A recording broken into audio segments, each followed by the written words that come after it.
Starting up the last set of no overclock weapon guide videos, we have the Warthog auto shotgun, which is kind of a misnomer. This is the first primary weapon that you would get for the engineer, and it's the default weapon. It's the second shotgun in the game, and much like the boomstick for the scout, I feel it's very underwhelming. Anyways, covering the Warthog. The Warthog, by default, is a shotgun, which means it doesn't fire bullets, it fires pellets. Each pull of the trigger fires a shot of 8 pellets out, with each pellet dealing 7 damage. That means that you have if all of your shots hit, you have a default, you deal the maximum damage, I should say, that you deal is about 56 damage per trigger pull, which is not that impressive, especially compared to the boomstick, but it has bit tighter spread and range, which is part of the reason why. It has a maximum ammo capacity of 90, and it has 6 ammo per magazine. You can fire 2 shots per second. It takes 2 seconds to reload the gun. There's also a weak point stun chance per pellet. This means that if a pellet hits a weak point, it has a 10% chance to stun them for 3 seconds. This gun does have a stun build to it, by the way. I think it's off of an overclock, though. And in my opinion, this gun is primarily a close to medium range weapon. You do not want to snipe with this, although you can in some instances. The gun doesn't have a lot of options to choose from for it, however, depending on your overclock. There are only 5 overclocks for this gun. It's tied for the least amount of overclocks in the game, and unfortunately, this gun is kind of bleh, in my opinion. I know some people who fell in love with this gun. I didn't. I could not wait to upgrade. The first modifier that you have is also going to affect the last modifier that you have. We're actually going to cover the last one first. So this is your mini overclock tier. You have the turret whip, or the minor adjustments. The minor adjustments, pun intended, turns the gun from a single fire weapon that has to pull each trigger to an automatic fire weapon that gives you a slight boost in your rate of fire. This, in my opinion, is the one that I primarily run. The other one is based off of your turrets. This is the turret whip. You will shoot your turret, and your turret then has an overloaded shot where it will consume 5 ammo to have a small AoE shot shootout, which means that your turret will use up 5 of its ammo. It fires at a 2-meter area of effect radius projectile that deals 150 damage in that radius. Now that is actually really good, but the downside is you are kind of wasting the ammo, because you waste the ammo on shooting the turret, and you don't get to really control where the turret whip explosion goes unless you run the Hawkeye system, which is terrible, for the turrets. Also, you have to have your turrets up a lot to get value out of this. I just personally prefer the minor adjustments. That's also why the gun is called the Warthog Auto 210, because it fires automatic. That's although your tier 5 modifier. There's no reason, in my opinion, not to run this unless you just can't control the recoil on it. The other choice that we have to talk about is your tier 1 versus your tier 1 options. You have the bigger magazines. This just adds 2 extra shots to your gun before you have to reload. And you have the supercharged feed mechanism, which adds 1 second to your rate of fire. If you run this with the minor recharge, you get off about half of your magazine, a little bit more than half of your magazine per second. There's another modifier that also grants a bonus 2 to magazine size.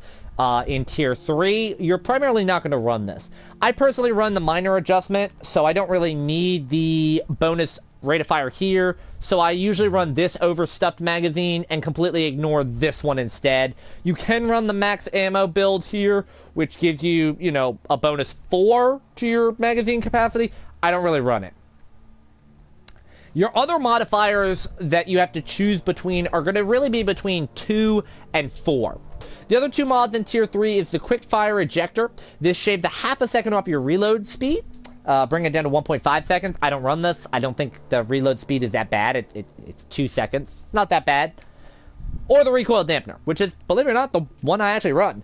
I genuinely thought that this modifier was terrible for such a long time. and I just ended up falling in love with it. It makes it so that you can control your recoil and snipe to a very good degree, even without the spread modifier. It's really good with the minor adjustments as well. If you are running the bonus rate of fire, this becomes mandatory, but I actually just like it. It reduces the recoil by 60%, and that is very noticeable. This gun doesn't have a lot of recoil to begin with, especially if you don't run that rate of fire mod, so I really like that. While those, in my opinion, are the 3 easy choices, you have 2 hard choices. And this, unfortunately, is where the gun suffers. Now, it deals low damage for a shotgun, so you would think about a good damage build.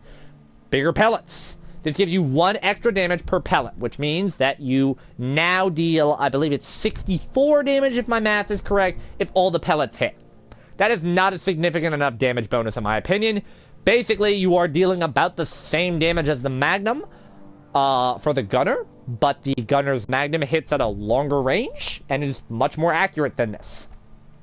You can also run loaded pellets. This makes it so you get an extra 2 pellets per gun. This means that without this modifier right here, you will deal 70 damage if all the pellets hit.